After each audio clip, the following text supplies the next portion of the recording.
Bismillah. Assalamualaikum warahmatullahi wabarakatuh.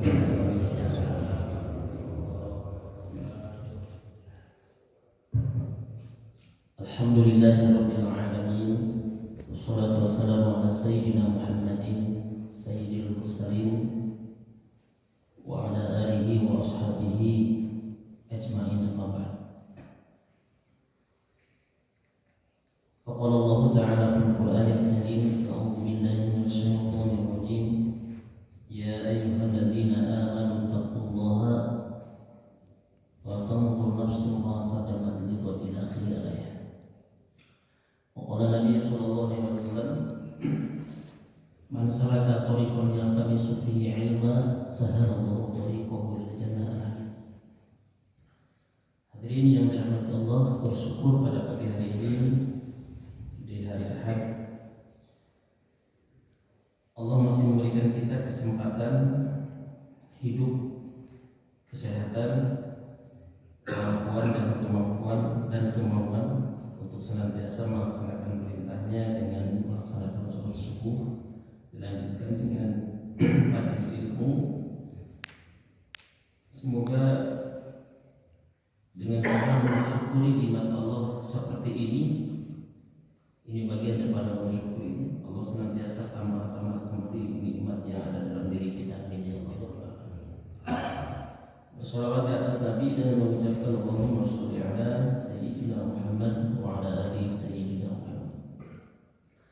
Hadirin jamaah rahimakumullah, di pagi hari ini masih tidak ada perubahan. Jadi jadwal kita tidak berubah. Ahad pertama, kedua, ketiga, keempat, meskipun secara kepengurusan ada perubahan dari sisi divisi, kemudian juga kepemimpinan, tapi untuk agenda-agenda yang sudah berjalan sampai hari ini insya Allah tidak ada perubahan. Hanya saja mungkin ada perbedaan beberapa divisi, terutama juga ada generasi Kang Edi sudah dilanjut sama Pak Irfan ya, untuk divisi dakwah, bagian daripada divisi dakwah, kemudian juga beberapa yang lainnya. Bapak Ibu yang dirahmati Allah, sebelum saya melanjutkan apa yang akan kita bahas pada hari ini, kita doakan dulu mobil khusus dari Ibunda Ustaz Nurdin, ketua DKM kita yang telah meninggal dunia beberapa bulan yang lalu, tepatnya lebih 3 bulan yang lalu, atau kita seringkali menyebutnya 100 hari. Di 37 nanti 40 maka 60 100 tuh ngatus. Jadi almarhumah Ibu Arnatem binti Sa'ad, ibunda dari Ustaz Nurdin, yang telah meninggalkan beliau beberapa bulan yang lalu, hari ini berada di alam yang menjadi pemisah antara dunia dan akhirat, itu alam barzakh. Barzakh yang Nabi pun tidak menjelaskan seperti apa dan di mana, atau di mana posisinya. Namun kondisinya disebutkan dalam beberapa hadis. Disebutkan misalkan dalam sebuah keterangan bahwa alam barzakh itu riyadun atau rawdatun min riyadil jannah, taman di antara taman-taman surga bagi yang soleh, atau juga hufratun min hufrarin min, adalah lubang galian dari lubang neraka bagi yang tidak soleh. Itu gambaran di alam barzakh. Tetapi tempatnya di mana, Allah, apakah di kuburan atau di alam kubur, kita tidak persis tahu. Yang pasti hanya Allah. Tetapi di alam barzakh ini, siapapun yang sudah wafat, berdasarkan jumhur ulama, pendapat ulama, ya, mereka masih menanti amal soleh dari yang hidup, yang namanya doa, sholako, atau umroh haji itu padahal bisa, padahal umroh saya sering membatalkan permintaan jamaah, padahal umroh haji itu masih nerima, itu soleh. Sekelas Imam Ahmad bin Hanbal saja yang dianggap sebagai keras dalam masalah sunnah, beliau sepakat dalam kitabnya Sahuna tentang pahala boleh bisa bermanfaat bagi yang sudah wafat. Kemudian juga baca Al-Quran dan lain sebagainya. Karena ada andil yang wafat terhadap yang melakukan yang masih hidup. Paling tidak andil pendidikan, mengajari, menunjukkan, membiayai, itu andilnya. Jadi sepakat. Jadi kalau hadis atau dalil mengatakan bahwa sudah wafat, sudah tidak ada lagi hubungan pahala, wala taziru waziratu wizra ukhra, yang satu tidak saling memberikan atau membalas selain lain sebagainya, itu kalau di akhirat. Kalau sudah di akhirat nanti sudah masing-masing, tetapi itu pun masih ada syafaat, namanya syafaat sahabat, syafaat keluarga, masih bisa memberikan syafaat. Nah ini kalau di alam barzah ini belum suahid. Itu pendapat Ahlussunnah wal Jamaah. Kalau ada pendapat yang berbeda ya silahkan, tapi kita pun punya dalil. Kita punya dalilnya, dalil Al-Qurannya ada, dalil hadisnya ada, pendapat ulama salafnya ada. Ulama salaf itu bukan klaim organisasi, ulama salaf itu ulama-ulama terdahulu, ulama-ulama atba' tadi. Pertama, semoga almarhumah diberikan oleh Allah rahmat dan ampunannya, ditempatkan dalam tempat yang terbaik di alam barzahnya, kemudian diampuni dosa-dosanya, tentu diterima iman-imannya, dan keluarga yang ditinggalkan insyaallah menjadi keluarga yang soleh dan soleh. Wabil khusus untuk almarhumah, Allahumma ighfir laha warhamha wa'afiha wa'fu anha wa akrim nuzulah wa wasi' ma'afuha. Allahumma anzil rahmata wal maghfirata ilayna. Allahumma la tahrimna ajruha wa la taftina ba'daha waghfir lana wa lana khususan. As'alukal ijabah. Fatihah. A'udzu billahi minasy syaithanir rajim. Bismillahirrahmanirrahim. Alhamdulillahi rabbil alamin. Ar-Rahmanir Rahim. Maliki yaumiddin. Iyyaka na'budu wa iyyaka nasta'in. Ihdinas siratal mustaqim. Shiratal ladzina an'amta 'alaihim ghairil maghdubi 'alaihim waladdallin. Amin. Hadirin yang dirahmati Allah, istajib lana, semoga Allah mengabulkan. Pada hari ini kita sedikit saja membahas berkenaan dengan kepemimpinan. Ini banyak merujuk kepada Al-Quran, ada surah As-Sajdah, surah ke-21 ayat ke-24, mohon maaf, surah ke-32 ayat ke-24. Ada juga nanti Al-Anbiya surah ke-21 ayat ke-73. Kita rangkum saja. Pemimpin ya, dalam istilah Al-Quran itu terdapat dua kalimat. Pertama ada imam, yang kedua ada khalifah. Jadi satu ada imam, yang kedua khalifah. Namun imam ini sudah menjadi bahasa turunan, bahasa seratan, bahasa Indonesia. Karena memang hampir 60% lebih bahasa Indonesia itu adalah bahasa serapan dari bahasa Arab. Itu yang kita pakai sehari-hari. Ahad, Senin, Isnin, dan Selasa, Arba', Rabu, Khamis, Jumat, Sabat.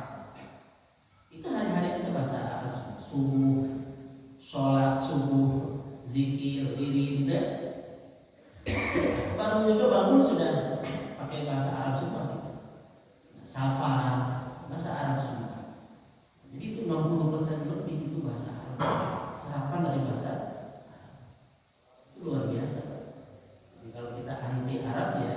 harus mengganti bahasa-bahasanya. Dan itu dipakai bukan hanya oleh seorang muslim, ya. Semua warga negara Indonesia yang berbahasa Indonesia itu menggunakan bahasa itu. Seperti pada maghrib, udah gitu ba'da bahasa Arab ya. Ba'da itu salat maghrib, ba'da isya. Apalagi kita yang tidak sadar bahwa itu bahasa Arab, ya banyak sekali. Makanya 20% lebih setengahnya bahasa kita itu serapa bahasa, termasuk imam. Imam dalam bahasa Arab itu memiliki akar katanya itu amma ya umum. Jadi imam. Nah, apa artinya? Secara harfiah amma itu yang dituju, yang diteladani, ya, atau kita menuju, mengarah. Sehingga orang tua yang seringkali dijadikan oleh kita sandaran kerinduan itu ummi, ibu. Nah, karena itu untuk kembali, makanya pada akhirnya kembali kita ummi, ibu, sandaran, kemudian juga tujuan. Nah, imam jadi secara bahasa yang dituju, yang diteladani atau menuju atau menadani, mengarah, atau menuju, amma ya umum. Nah, dari kata ini, dari kata amma ini, kira-kira posisinya di depan atau di belakang? Yang dari segi kalimat saja posisinya kan di depan. Berarti di depan itu imam itu adalah yang diteladani. Kalau merujuk kepada istilah imam yang kita artikan sebagai pemimpin, ini kita pun jadikan imam bahasa kita, ada imam sholat dan lain sebagainya. Bahasa Indonesia yang aslinya pemimpin. Amma itu pemimpin secara bahasa, menurut bahasa Indonesia atau dalam bahasa kita, tapi artinya apa? Yang dituju, menuju, atau yang diteladani, atau meneladani dan mengarah. Itu imam. Nah, khalifah sebaliknya. Kalau khalifah itu khalafah, meskipun artinya sama-sama seringkali disebut pemimpin, tetapi khalifah itu khalafah artinya di belakang. Di belakang berarti seorang imam juga seorang khalifah, kata Imam At-Tubusi, salah seorang ahli tafsir. Seorang imam dan khalifah ini pada dasar, pada akhirnya, pada intinya memiliki makna yang sama. Artinya apa? Seorang pemimpin ada kalanya dia mengikuti apa yang diinginkan oleh yang dipimpinnya. Di belakang dia mendorong, kan gitu. Dia memfasilitasi, bukan hanya sekadar di depan membawa, mengajak atau meneladani. Nah, muncullah bahasa kita Sanskerta ingat sok sungturodo diharap jadi contoh tuturi handayani ditukang atau. Nah, berarti itu ada bahasa Arab yang sama. Hanya itu bahasa Sanskerta ingat sok tuturi handayani. Ingat sesuatu imam diharap jadi pemimpin, jadi contoh, jadi teladan. Tuturi handayani ditukang diturunkan jadi khalifah. Karena memang yang terakhir ini khalifah itu khalafah terlambat, ya. Dan biasanya yang terakhir ini yang menjadi pendorong. Atau juga khalifah itu pengganti. Secara bahasanya pengganti. Ya, karena memang yang menggantikan itu datang kemudian. Ketua DKM bisa khalifah menggantikan yang sebelumnya. Sama ketua RW itu mengganti. Karena yang mengganti itu datangnya di hari apa di belakang? Di belakang. Datangnya kemudian. Kenapa pengganti? Itu indahnya bahasa. Jika ada seorang muslim bertanya, kenapa Quran pakai bahasa Arab? Apa jawabannya? Tunjukkan kepada saya, kata seorang itu, bahasa mana yang memiliki kosakata yang paling kaya di dunia ini. Kalau nggak percaya, tanya Mbah Google, searching. Jawabannya bahasa Arab. Jawabannya bahasa Arab. Bahasa Indonesia kamu, terbuku laki-laki orang kamu. anta, anti.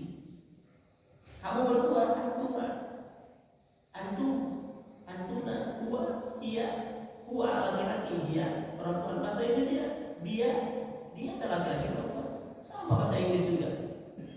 You, ada betul kan? Who. Nah kan atau juga banyak kalimat yang lain juga. Bahasa Arab sampai 700 kosakata dari satu kalimat. Makanya Allah memilih bahasa Arab untuk bahasa Al-Quran. Kenapa pakai bahasa yang paling banyak kosakatanya?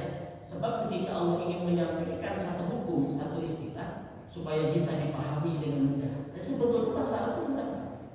Memahami istilah bahasa Arab itu dengan kosakata yang banyak, dengan mudah dipahami. Nah sekarang ada pertanyaan susah. Yang susah bukan bahasa Arabnya, karena kitanya tidak belajar. Bapak jangan coba-coba tanya ke orang Arab harian. Orang Arab juga agak ngerti bahasa Al-Quran, nggak ngerti semua. Karena yang dipakai adalah bahasa Ami, bahasa Ami ya. Kita minta kaifah halu beri hal. Bagi perempuan kita Ismak siapa nama laki-laki? Ismik siapa nama perempuan? Padahal bahasa Arab Mas bukan. Siapa nama laki-laki? Nah, itu bahasa Amiyah. Bahasa Amiyah juga orang Arab tidak semua paham Al-Quran ketika dia tidak belajar. Bapak jangan khawatir Pak. Guru-guru terbaik diakui dari bangsa Arab. Dia belajar ilmu bahasa itu ada orang Indonesia salah satu luar biasa. Ada seorang kiai di Jawa Timur, kiai dulu Pak, dari Tuban, ya. Si Ahmad dia penyusun kitab tauhid dan dikenal di dunia Arab. Itu orang Jawa Timur. Metode Iqra saja membaca Al-Quran. Itu orang Indonesia. Siapa namanya? Haji As'ad Umam ya? Betul ya? Udah meninggal dunia itu orang Indonesia. Gak ada mereka diakui di dunia. Di Malaysia pun pakai itu baca bahasa Al-Quran. Kemudian ada lagi sekarang naik lagi Amsilati. Kemudian apa lagi itu? Itu luar biasa. Karena biasanya orang luar itu lebih fokus. Emang ulama-ulama besar dari Arab Imam Bukhari Uzbekistan. Bukan Saudi bahkan. Imam Syafi'i bukan Saudi, Irak, Mesir, rata-rata. Nah, jadi jangan kecil lagi. Jangan, masa belajar lagi di Madinah, belajar lagi di Mekah, alumni belum tentu dia hebat dalam ilmu bahasa. Saya perhatikan, Kiai Bahrudin Said Musbah yang diakui oleh Profesor Dr. Presiden ilmunya tidak pernah belajar ke luar negeri. Padahal Pak Presiden ada seorang mahasiswa Al-Azhar, mahasiswa Indonesia, orang Indonesia belajar di Al-Azhar. Ditanya, dia mau ngambil jurusan tafsir, ditanya, kenapa kamu belajar di sini? Itu bisa dapat. Orang Indonesia belajar di Al-Azhar, ditanya oleh dosen Al-Azhar, kenapa kamu belajar di sini? Bukankah di Indonesia ada Pak Presiden? Luar biasa. Itu orang mesti belajar dari. Kan di Indonesia ada Pak Presiden, kenapa kamu belajar di sini? Itu diakui dulu lulusan terbaik dan satu-satunya orang di Asia. Itu waktu zaman dia baca sejarah geografi luar biasa. Apa sih ada? Kita tafsir al-Misbahnya 15 juz. Saya waktu itu waktu masih jualan buku, saya jual ke orang di Malaysia 3 juta setengah. Ya. Itu Pak Presiden. Artinya peran kita tidak kekurangan. Apalagi setelah zaman dulu Syekh Nawawi Al-Albani gitu kan. Pimpinan Qawawi dari Makassar juga ada, luar biasa. Itu diakui di dunia Arab. Kita aja yang nggak sadar. Ulama-ulama besar dan mereka memahami bahasa seruk-seruk bahasa Al-Quran. Biasanya orang Sunda, bahasa Sunda apa tuh? Bahasa Sunda yang sesungguhnya. Saya harus belajar bahasa Sunda orang Belanda. Orang Belanda, orang Inggris, tinggal itu.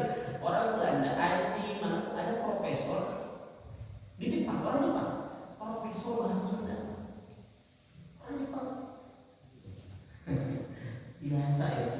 pas ada jenazah lapor jadi pelajari. Nah di Saudi juga sama. Jangan pikir orang Saudi semua atau kita karena dia lulusan Saudi. Maksud saya, iya dia lulusan Saudi, ilmunya hebat, tapi belum tentu juga semuanya benar atau itu menjadi patokan kebenaran yang hakiki. Enggak belum tentu juga.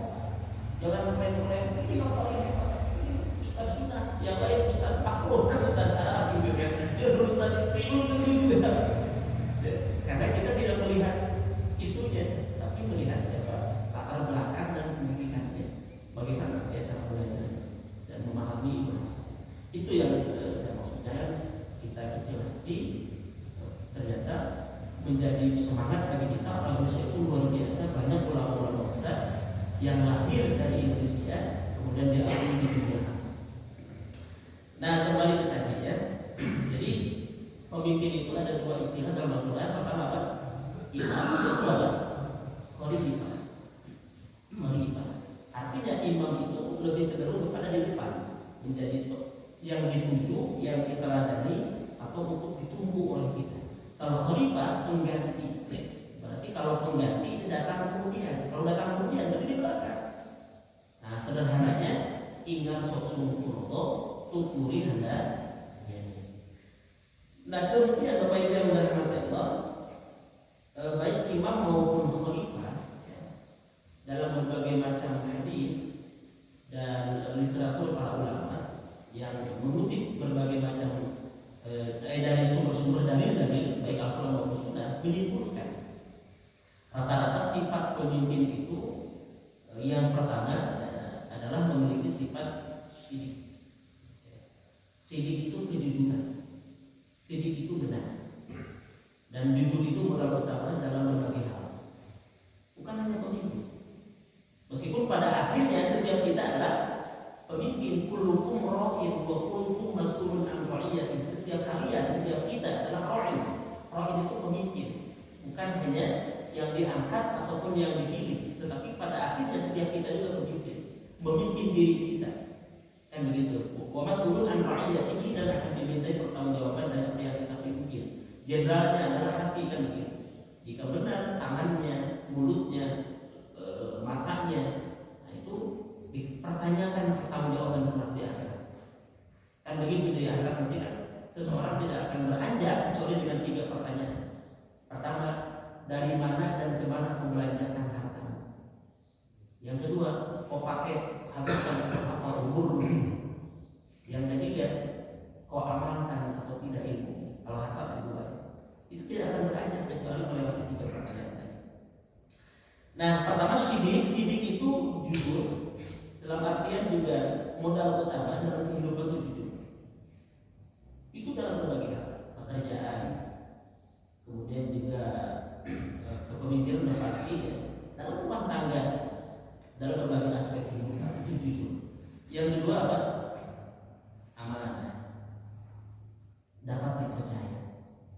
Dia jujur atas apa yang harus dia lakukan, yang dia katakan, yang dia emban, ya, yang menjadi kewajibannya, dia pun amanah, dapat dipercaya. Dipercaya dalam artian hubungannya dengan kejujuran tadi itu nyambung. Nah yang ketiga ini kadang kita menyebutnya sidik, amanah, tabligh, fatonah. Tapi juga para ulama ada yang menyebutkan sidik, amanah, fatonah. Nah, sebelum tabligh ada fatonah. Ada memang di situ ada yang tabligh dulu baru fatonah, ada fatonah. Di samping dia harus memiliki karakter jujur, baginda Nabi itu luar biasa. Ya. Sifat jujurnya, kemudian sifat amanahnya, bahkan jauh sebelum diangkat menjadi Nabi dan Rasul, beliau sudah termasuk orang yang sangat jujur dan sangat amanah. Itu sebelum diangkat Nabi dan Rasul, usia 40 tahun, ya kurang lebih 40 tahun usia kenabian beliau. Usia beliau di tahun kenabian pertama itu 40 tahun.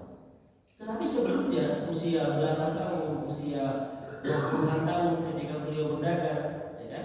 Ketika beliau menikah dengan Khadijah usia 25 tahun, ketika perang Fijar, ketika lain sebagainya, itu sudah memiliki sifat sidik dan amanah. Kemudian yang paling penting yang ketiga, fatonah, kecerdasan. Nah, itu dibutuhkan. Kenapa? Karena dia akan membuat satu kebijakan atau mengambil satu kebijakan atau memutuskan. Nah, tapi hari ini kan itu bisa dilakukan kerjasama, ya, bisa dilakukan kerjasama, ada musyawarah, tidak hanya otoriter atau otoritasi seorang saja. Ada keputusan yang harus dibuat dengan cara kerjasama, sehingga kecerdasan itu menjadi terbantu dengan masukan-masukan dari yang lain. Faktor. Kemudian yang terakhir ada tabligh. Nah, tabligh ini wujud dari kejujuran dan amanah, karena dia tidak boleh menyembunyikan. Kitmanun dzalik, mustahil kitmanun dzalik dalam bahasa Arab itu menyembunyikan sesuatu. Dia harus berarti apa bahasa lainnya? Kalau bahasa kita tabligh itu keterbukaan. Nah, terbuka. Memang bagus ya, keterbukaan ini, keterbukaan dari sisi itu bisa yang sensitif gitu kan, anggaran yang sensitif itu atau materi, kemudian dipakai untuk apa, dilaporkan untuk apa, digunakan untuk apa. Nah, itu bagian daripada tabligh. Tabligh itu keterbukaan dalam bahasa kita ya. Nah, ini dalam surah Al-Sajdah ayat surah ke-32 ayat ke-24, saya ingin bacakan saja, kita percepat saja. Wa ja'alna minhum a'immatan yahduna bi amrina lamma sabaru wa kanu bi ayatina yuqinun. Ini tambahan kata para ulama berdasarkan ini, mari kita terjemahkan. Dan kami jadikan di antara mereka itu pemimpin-pemimpin yang memberi petunjuk. Pertama, sifat pemimpin itu mampu memberikan petunjuk, merujuk kepada ayat ini. Ya, dalam hal ini tentu petunjuk kepada jalan kebenaran, hidayah, al-huda. Kemudian yang berikutnya apalagi? Dengan perintah kami selama mereka sabar. Bi amrina, ya, lama sabar. Kedua, pemimpin harus memiliki sifat sabar. Kalau tadi yang empat itu umum. Ini saya katakan, Pak, bukan hanya pemimpin dalam konteks kepemimpinan yang diangkat ataupun yang ditunjuk, tetapi semua kita pada akhirnya seorang pemimpin. Dalam rumah tangga seorang suami pemimpin bagi istri dan anak-anaknya, dalam pekerjaan demikian, dalam keseharian diri kita adalah pemimpin. Dia konteksnya semua. Ya. Jadi pertama dia harus mampu memberikan hudan. Kalau suami dia memberikan petunjuk kepada istri dan anak-anak. Kalau pemimpin dalam konteks memimpin suatu masyarakat, suatu bangsa, suatu kabilah, kaum, dia harus memberikan hidayah petunjuk, menunjukkan jalan yang benar. Kemudian itu apa? Sabar.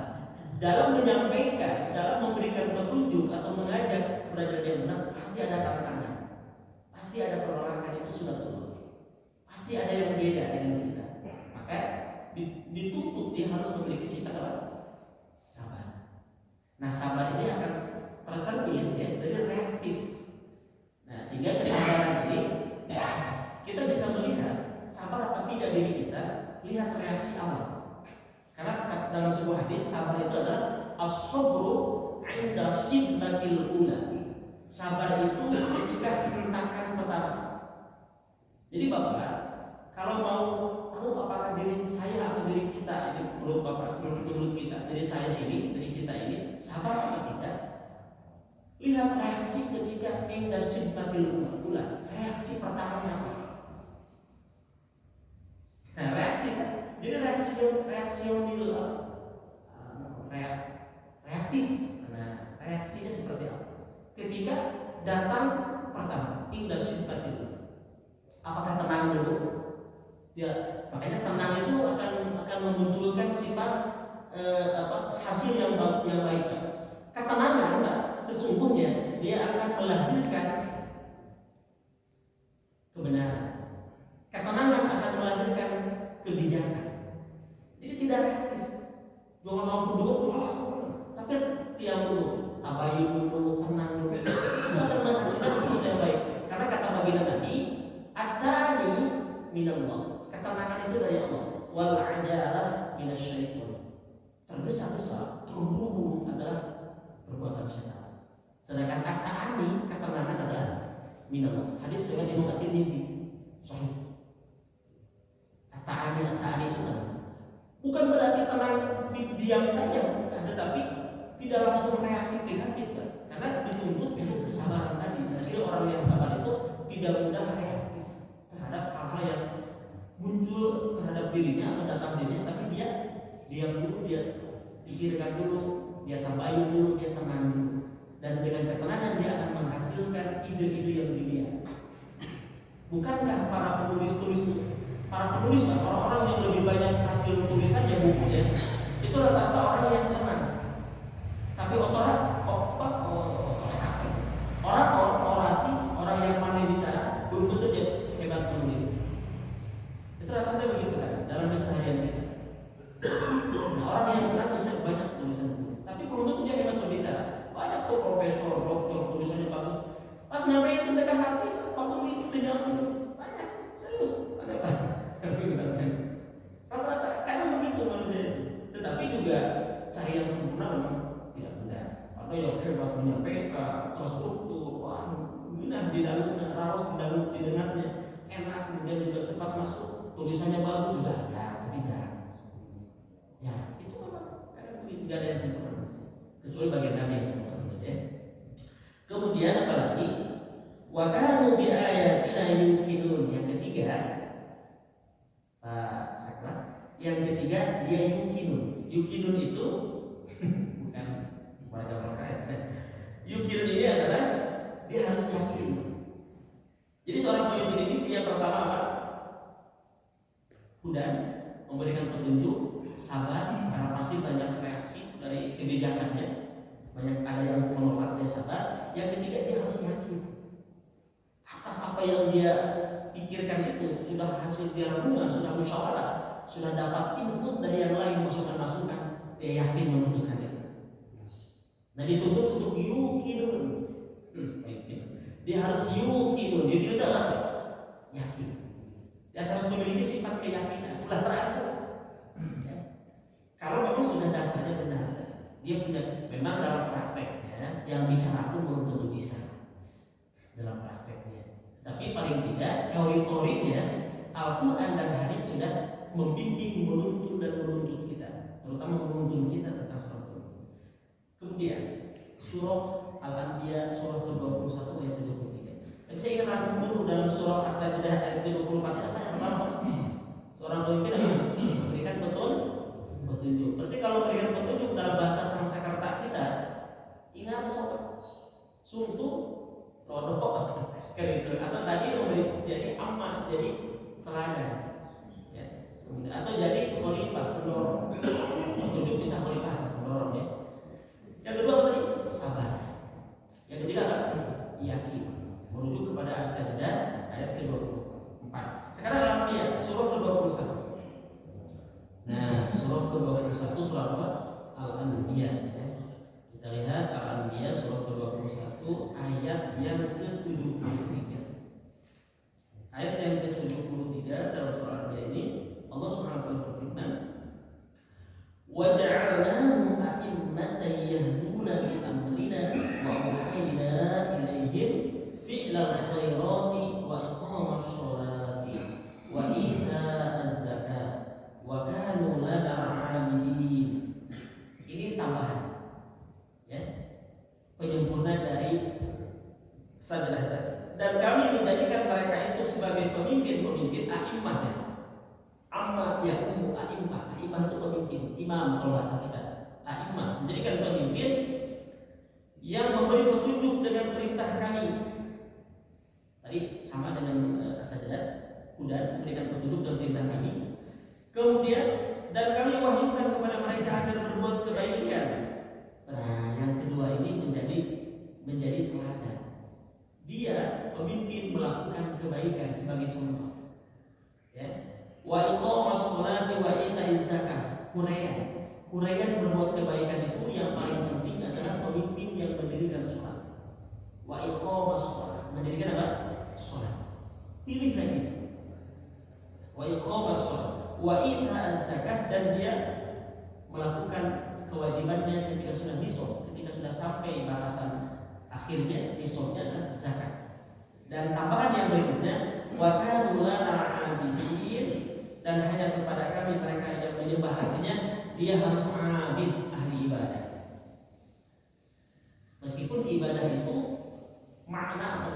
hakikat ibadah itu tidak hanya sholat. Ibadah tidak hanya sholat.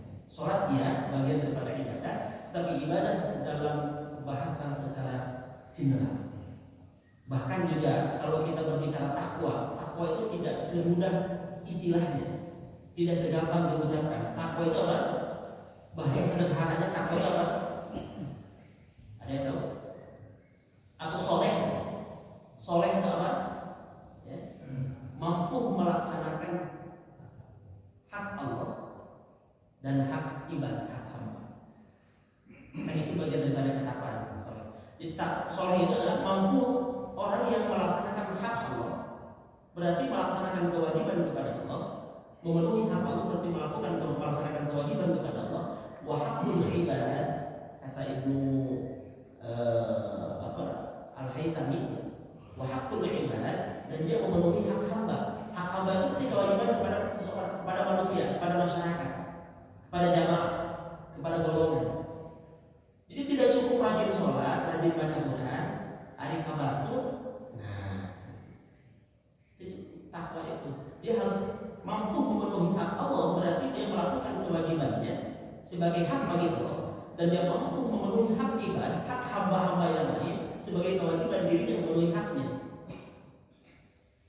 Silih asah, coba Ustaz nasihatnya, silih asah, silih asih, silih asuh, silih wangi. Ente silih sikut, silih jongkokkeun, silih sideun, silih gorengkeun. Ente. Sehingga nama. Misalkan tetangga nggak bangun rumah, wah mal beres. Paling minum ada asal ketik, tapi tinggal mal beres. Gitu kan? Jadi lain sih hidupku gitu. Jadi itu nggak diaplikasikan. Atau juga anaknya kuliah, nyogok anaknya, malah suka perguruan tinggi ya tahu nanti nyogok, masih karena nyogok gitu. Atau lulus kuliah, paling dia pakai joki, tapi lulus nanti. Lulus kena saya gawe besok, kena saya gawe, udah bodoh nak, apa lagi bodoh terus ini. Nah udah ini, jadi tidak silih asih, tidak silih asih. Tidak silih asah, tidak silih wangi. Nah kita dalam kehidupan itu dikatakan soleh, mampu dua-duanya, bersinergi. Namun bahasa ulama secara vertikal dan horizontal. Kalau guru Allah, kita sebenarnya bahasa Sunda aja ada. Surga itu pancaw waluya, gitu. Cager, bagus, benar, singkat namanya itu. Kalimatnya pancaw kalimat. Cager, bagus, pinter, benar singer gitu. Singer mah kreatif. Jadi bahasa-bahasa maupun bahasa Arab, istilah pada bahasa Sanskerta, pada bahasa Sunda, mau bahasa Indonesia, selama substansinya tidak jauh dari Quran dan Sunnah, boleh silahkan Pak. Nah bahasa mah dikatakan milik Allah, kurang mah, walaupun bahasa Arab, sampai ayat lagu Pak. Akan semangat, para penyanyi nanti orang Kristen seksi, orang liberal, saya tadi nanti bagus. Kemarin saya di Indonesia, aku dinyanyikan, aku baru dari masjid, padahal lagu dapetnya bahasa orang Arab terjadikan, diaminkan orang Arab amin, padahal terjadikan. Mungkin aku bahasa Arab atau tidak Al-Quran. Tidak semua bahasa Arab Al-Quran berbahasa Arab. Tidak semua bahasa Arab Al-Quran. Orang Arab jadi orang yang terkenal di siapa namanya, orang Libanon, perempuan seksi, orang Muslim, Kristen. Itu dia amat sholat. Meskipun bahasanya bahasa Indonesia, pakai bahasa Sunda, Sanskerta seperti ingar sosul tulodo, tutulihan ayat itu tetap mirip ingar sosul tulodo. Gimana? Amma yang dituju, yang diteladani, tutulihan ayat ini khalifah. Jadi di belakang jadi penolong.